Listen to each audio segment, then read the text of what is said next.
Hi friends, wages and incentive schemes में हम time based system के एडवांटेजेस पढ़ लिए थे। अब डिसएडवांटेज जानते हैं। तो इसके जो है टाइम रेट सिस्टम या टाइम वेज सिस्टम के जो है क्या डिसएडवांटेज हो सकते हैं।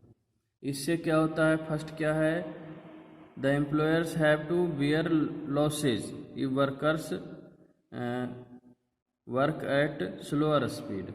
जो मालिक होता है कंपनी का, उसे जो है लॉस हो सकता है जब, क्योंकि वर्कर जो काम करता है स्लो स्पीड में काम करता है तो प्रोडक्ट कम तैयार होगा, क्योंकि मंथली पैसा तो उसे मिलना ही है, आवरली पैसा तो मिलना ही है, उसको सैलरी मिलनी ही है। इस तरह से दूसरा क्या डिसएडवांटेज है कि वर्कर जो है इररिस्पॉन्सिबल हो जाता है। इसके कारण जो है प्रोडक्शन घट जाता है। वर्कर को कोई मतलब नहीं होता वो कितना प्रोडक्ट बना नहीं बना, इससे ये दिक्कत हो जाती है और प्रोडक्शन घट जाता है। इस तरह से तीसरा है, ऑल वर्कर जो है सेम पेमेंट सब वर्कर को मिलता है, इसलिए जो है उनमें कोई कंपटीशन नहीं होता। जो अच्छे वर्कर भी होते हैं वो भी आपस में जो है कंपटीशन नहीं करते, वो भी खुद भी जो है उन्हें देखकर अपना काम जो है स्लो कर लेते हैं। इस तरह से जो है डिसएडवांटेज है। इसके बाद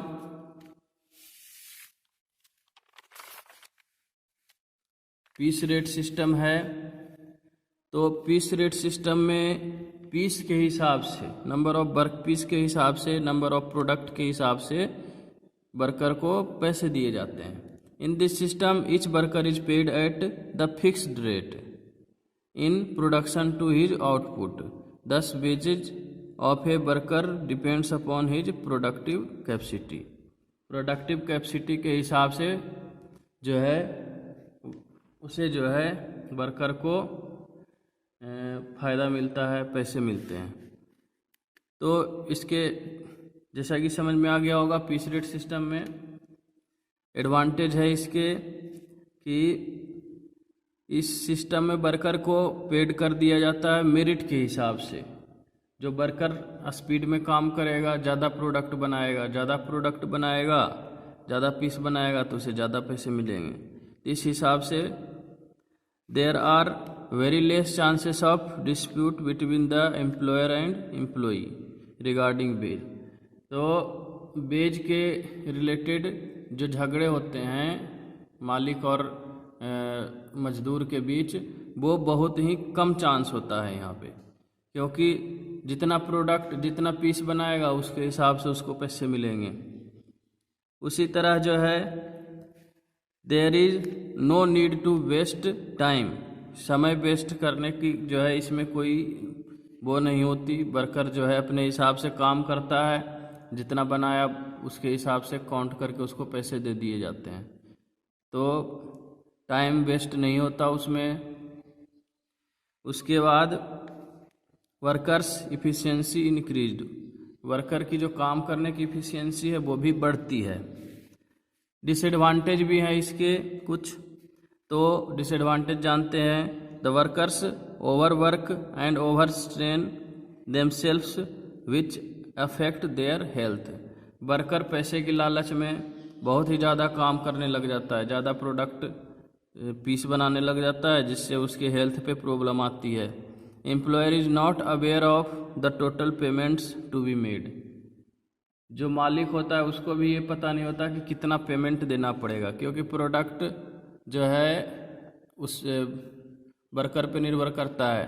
ज़्यादा प्रोडक्ट अगर तैयार करेगा तो उससे ज़्यादा पैसे देने पड़ेंगे। इस तरह से है।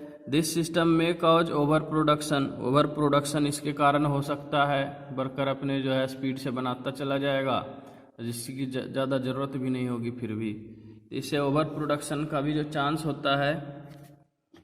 अब 4 मार्क्स में आया हुआ है 2018 में, essentials of a good wage plan. अच्छे वेज प्लान की जो है क्या आवश्यकता है। तो 2 नंबर में भी एक क्वेश्चन आया, व्हाट इज गुड वेज या इंसेंटिव प्लान, दो इस टाइप से क्वेश्चन आया हुआ है। तो कुछ इसेंशियल फीचर होते हैं अच्छे वेज प्लान के, अच्छा जो है मजदूरी देने की जो है या पैसे जो है सैलरी की जो प्लान हैं उसके। तो पहला है इजी टू अंडरस्टैंड, आसानी से समझ में आना चाहिए कितना सैलरी दिया जा रहा है, सैलरी किस हिसाब से दिया जा रहा है, सारा कुछ जो है सैलरी स्लिप में मेंशन हो तो वर्कर को जो है किसी तरह की जो है तकलीफ नहीं उठानी पड़ती। Easy for calculating total salary calculate करना आसान हो। Overall cost of production should be low, total जो कॉस्ट है प्रोडक्शन का वह कम होना चाहिए, जितना हो सके कम हो। उसके बाद है overall production should increase, production बढ़ना भी चाहिए, प्रोडक्शन कॉस्ट कम होना चाहिए। इट शुड बी फ्लेक्सिबल, यह जो है आसानी से समझ में आ जाए किसी को भी जो किसी टाइप का भी एम्प्लॉई है या वर्कर है। Economical for employer, means employer को यह जो है आसान पड़ता हो, आसानी से समझ में आ जाए, इस तरह से है।